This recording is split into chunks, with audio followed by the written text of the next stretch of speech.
Ada yang salah dengan kekristenan kita. Karena harusnya kita tampil beda. Harusnya kita jadi berkat, kita jadi terang, kita jadi jawaban buat dunia. Bukannya malah hidup seperti mereka.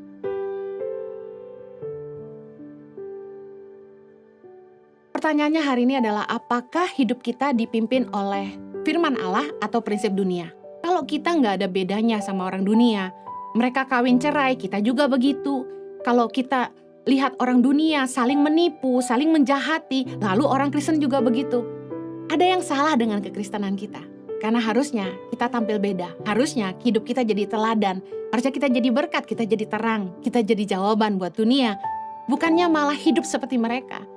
Berubahlah oleh pembaharuan budimu.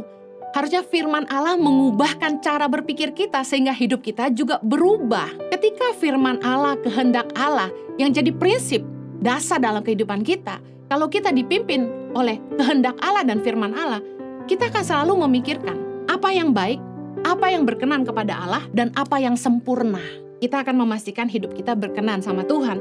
2 Korintus 2 ayat 14 berkata gini, tetapi syukur bagi Allah yang dalam Kristus selalu membawa kami di jalan kemenangannya.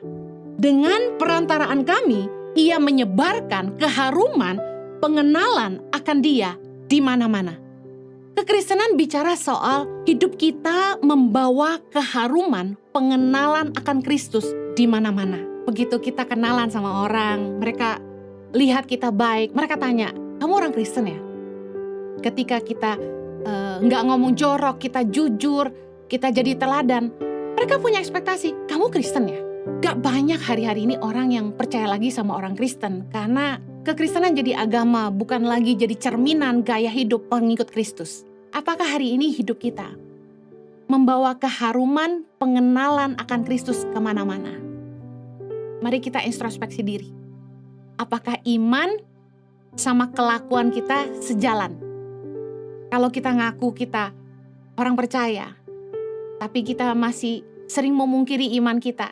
Kita masih percaya tahayul, kita masih mengandalkan orang-orang pintar, hal-hal gaib.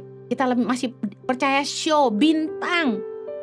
Bukannya mempercayai Tuhan, berarti iman dan kelakuan kita belum sejalan.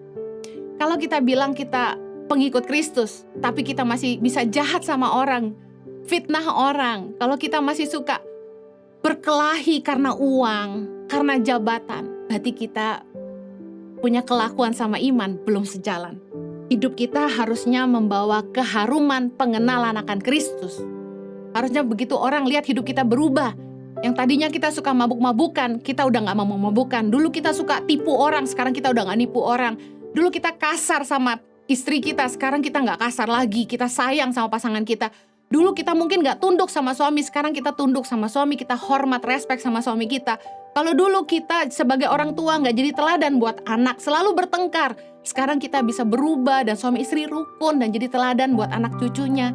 Harusnya ada perubahan hidup yang baik sehingga ada keharuman pengenalan akan Kristus dalam hidup kita. Kalau dulu kita suka nonton video porno, kalau dulu kita suka judi, kalau dulu kita suka ngomong kotor, dulu kita suka nyontek, suka bully orang lain, tapi sejak kita kenal Kristus, kita mengalami pembaharuan akal budi karena kebenaran firman, karena pekerjaan Roh Kudus dalam hidup kita, kita berubah.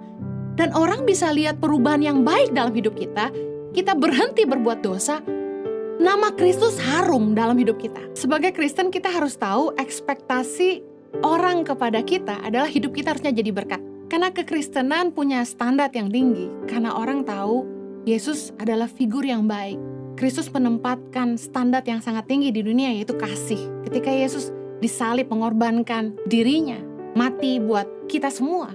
Standar yang sangat tinggi telah diletakkan bagaimana kita harus hidup seperti Kristus. Menjadi teladan sebagai orang percaya. Jangan bilang, berat Kak Heni jadi pengikut Kristus, berat. Enggak, justru indah. Ketika kita punya satu teladan bahwa kalau Yesus bisa, saya juga bisa. Kalau Yesus bisa tidak berbuat jahat kepada orang yang berbuat jahat, kita juga bisa. Kalau Yesus gak menghakimi, kita juga bisa. Kita gak perlu menghakimi. Hidup sebagai pengikut Kristus sebenarnya sebuah tantangan. Karena kita berada di tengah-tengah dunia yang kebanyakan orang tidak percaya. Kita minoritas. Tapi Yesus bilang gini, barang siapa ingin mengikut aku, Dia harus menyangkal dirinya, pikul salibnya, dan ikut aku. Jangan punya ekspektasi jadi Kristen itu mudah. Tapi penuh tantangan, tapi bersama dengan Tuhan kita bisa. Gak ada yang mudah mengikut Kristus. Jangan jadi Kristen gampangan yang pengennya yang gampang-gampang aja gitu. Justru ada ujian kepada iman kita. Saya berdoa agar setiap kita gak saling menghakimi, tapi kita lihat kebenaran firman ini bahwa harusnya kita jadi teladan bagi dunia.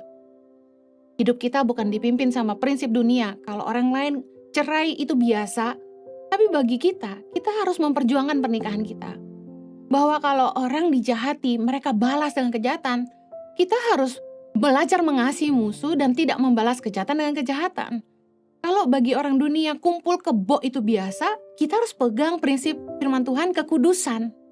Kita gak boleh tinggal serumah sampai kita nikah dan diberkati oleh hamba Tuhan. Berdoa supaya setiap kita berani ngambil keputusan, enggak, hidup saya harus jadi berkat. Saya harus ikut teladan Yesus, saya gak boleh ikut prinsip dunia.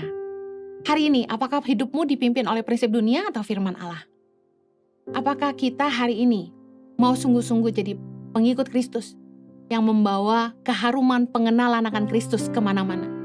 Kalau Anda rindu hidupmu bertumbuh di dalam iman dan pengenalan akan Tuhan, mari belajar apa sih yang baik, yang berkenan kepada Allah dan yang sempurna.